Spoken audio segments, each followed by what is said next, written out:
Mr. Speaker, our NHS is at breaking point.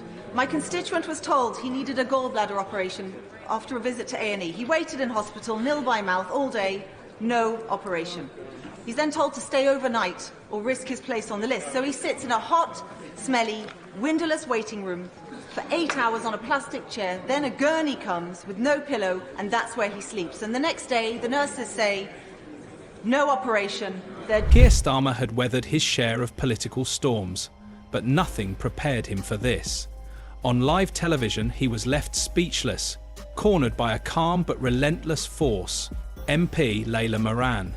She didn't grandstand, she didn't perform, she delivered a precise and brutal takedown of the very system Starmer claimed to reform. Thank you, Prime Minister. So, following on from the question from Ms Owen in particular, thinking about those with disabilities, we had a round table, the Health and Social Care Committee, in this very room, and almost where I'm sat was a woman who described her experience of NHS and care. And the way she paraphrased it was, the NHS keeps me alive, but social care is what helps me to thrive. So, Prime Minister, how do you see the role of social care in our community and our economy?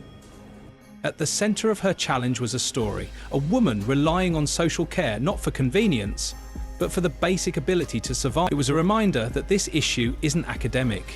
It's the difference between dignity and despair for millions. But instead of urgency, Starmer gave the public a familiar performance, sympathy without solutions. In its own right, and working alongside the NHS. And I think, like most people, I've long thought we ought to reform it, which is why we've asked Louise Casey to carry out that reform programme and to do it on a cross-party basis. She starts her work this month. I have expressly asked her to try to reach out straight away on a cross-party basis, because we need to reform social care. We need to make sure that if we do reform it, it's lasting reform. I don't think that that's possible unless it's a cross-party consensus about how we go forward with social care. It is hugely... He acknowledged the crisis, nodding to the role of social care in fixing the NHS, yet offered nothing new, just recycled lines heard from governments past. It was a quiet admission that the fire is real, followed by a bureaucrat, and then came the turning point. Moran framed the entire debate in a way that exposed the cold economic lens through which policymakers view care, either as a financial burden or a functional asset. Starmer's response tried to straddle both, but the damage was already done. Rather than offering bold policy or firm timelines, he retreated into personal anecdotes. It was a soft deflection, a familiar political trick designed to humanise, not to solve. For the watching public, it confirmed what many feared. When faced with real scrutiny, the Prime Minister had little to offer beyond sentimental sound bites. Do you see social care as mainly a drain on the Treasury or as an enabler to the economy? An enabler to the economy.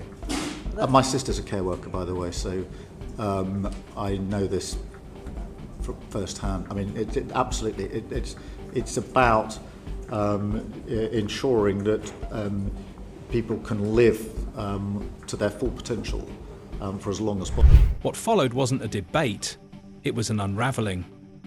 Layla Moran didn't just challenge the timeline, she exposed the tactic behind it. Starmer had the authority, the political capital, and the public mandate to act. But instead of using it, he stalled, waiting for the distraction of another election cycle to bury difficult decisions.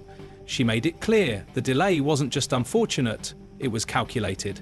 A familiar game in British politics, where reforms are dangled in front of voters, only to be shelved once the headlines move on. This wasn't a policy discussion, it was a confrontation with political cowardice. You share my frustration that much of the sector feels as well, that 3 years, which then butts up any decision close to an election. Now, when we've had social care reforms be kiboshed in the past, it has been during election campaigns.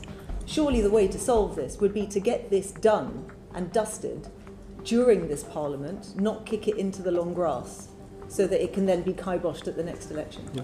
I mean, firstly, I understand your frustration that this has been pushed down the road too many times.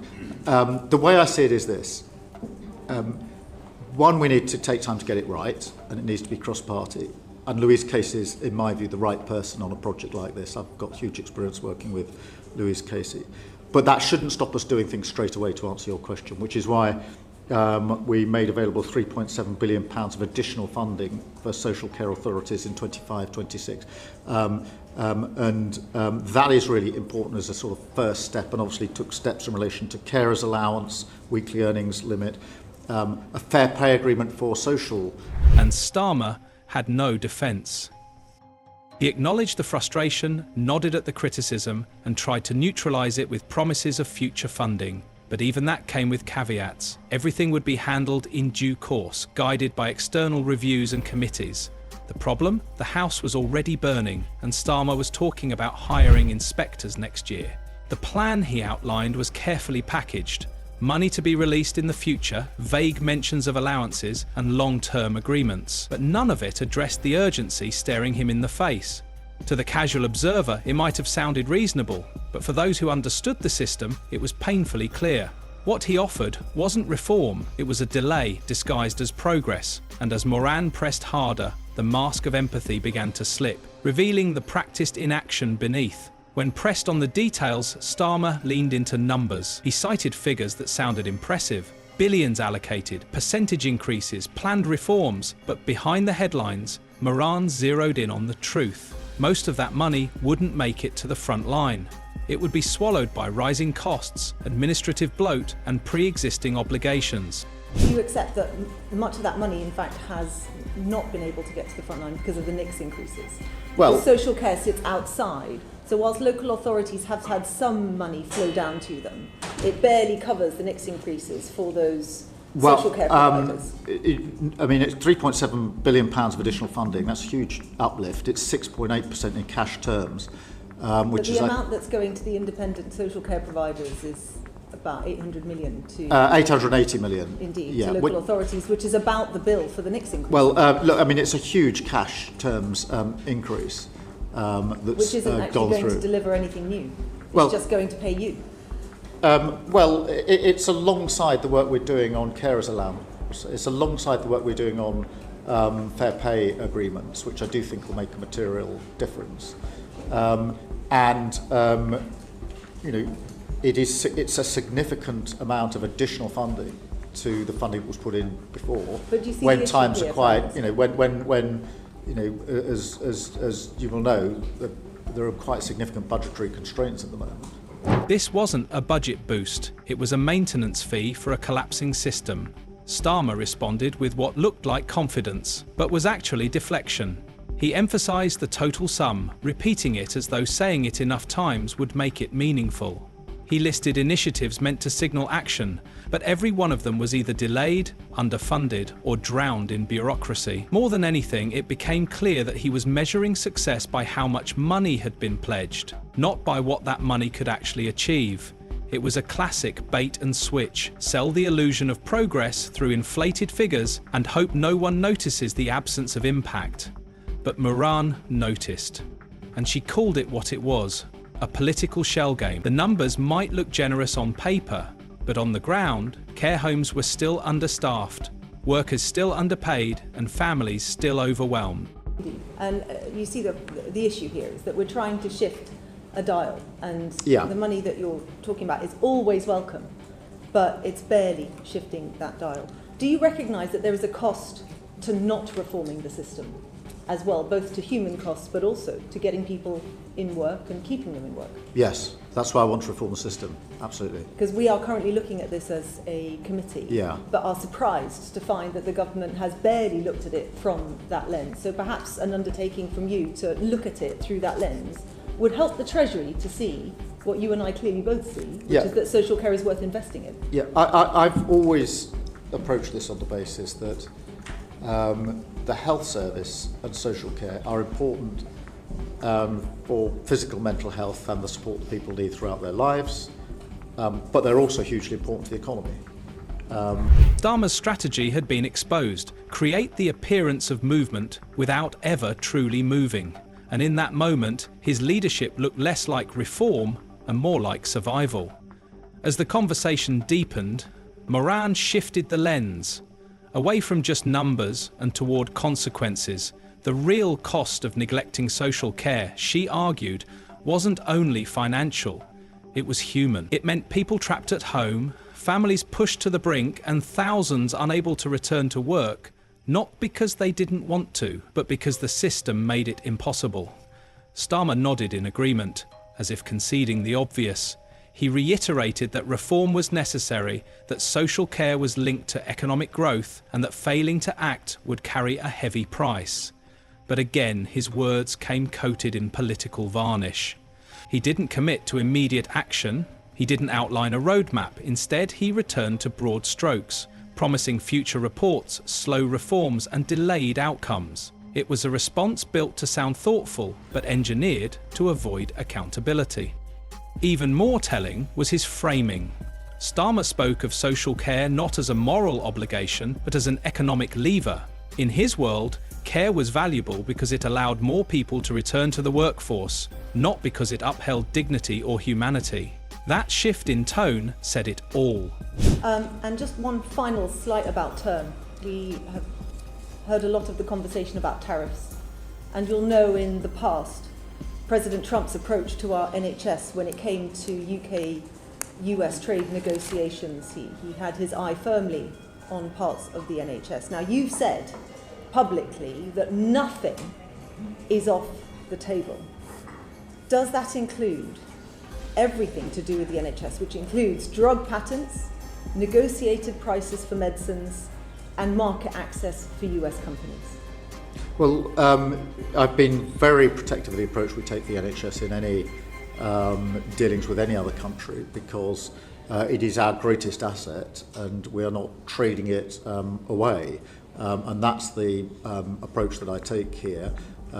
Including all the areas I've just mentioned? Well, including the data that we hold, which is private information. It must be held securely. I do think there's work we can do on what use we make of that data, not so much in trade agreements, but right here in the United Kingdom in terms of advancing our own understanding of medicines and preventative. The conversation wasn't about fixing a broken system, it was about preserving political optics. And the longer it went on, the clearer it became this wasn't a Prime Minister committed to reform. This was a man managing headlines, waiting for the news cycle to move on. Just when it seemed the scrutiny might ease, the focus pivoted to something even more sensitive: the NHS. Specifically, how it might be treated in future trade negotiations, especially with global powers like the United States. It was a chance for Starmer to draw a bold line in the sand, to assure the public that the country's most sacred institution wasn't up for grab. But instead of clarity, he offered a blur of cautious phrasing. He spoke not of the NHS itself, but of approaches and protective attitudes, not firm commitments, just soft reassurances. He claimed he wouldn't allow data, patents, or access rights to be exploited. Yet within moments, he was already entertaining how NHS data could be utilised, not in trade, he said, but still worth exploring for economic and research purposes. That's where the alarm bells rang loudest, because in politics, phrases like exploring potential and looking into uses are how doors begin to creak open. The concern wasn't what Starmer had said outright, it was what he refused to rule out. He cloaked his answers in sentiment, wrapped them in patriotic language, but never once gave the public the legal or policy guarantees they were waiting for. Once again, Moran had exposed the pattern. Starmer doesn't close the door on danger. He keeps it slightly ajar, just enough to say it was never fully opened. And for those who truly understand how power works, that's all it takes. By the end of the exchange, one thing was unmistakably clear: the performance had crumbled. Starmer, once seen as composed and calculated, had been cracked wide open. Not by shouting or scandal, but by persistent, targeted pressure. Layla Moran hadn't raised her voice. She didn't need to. Her questions were sharp enough to slice through the political fog. She didn't just challenge his answers, she exposed the hollowness behind them. Every vague promise, every delayed plan, every polished phrase had been tested and found weightless. Starmer wasn't leading a reform, he was managing a facade. In her final moments, Moran didn't just speak for Parliament, she spoke for a nation tired of platitudes and tired of waiting. Her interrogation wasn't a call for debate, it was an ultimatum. Either act now or admit you never planned to act at all. And Starmer? He offered more of the same. empathy without urgency, promises without teeth, and funding that looked better on spreadsheets than in hospitals. As the cameras kept rolling, he didn't just look uncomfortable, he looked exposed. In that moment, many watching at home saw not a prime minister, but a politician out of answers, out of time, and increasingly out of touch. If you enjoyed this breakdown, please like and subscribe to the channel, and we'll see you in the next video.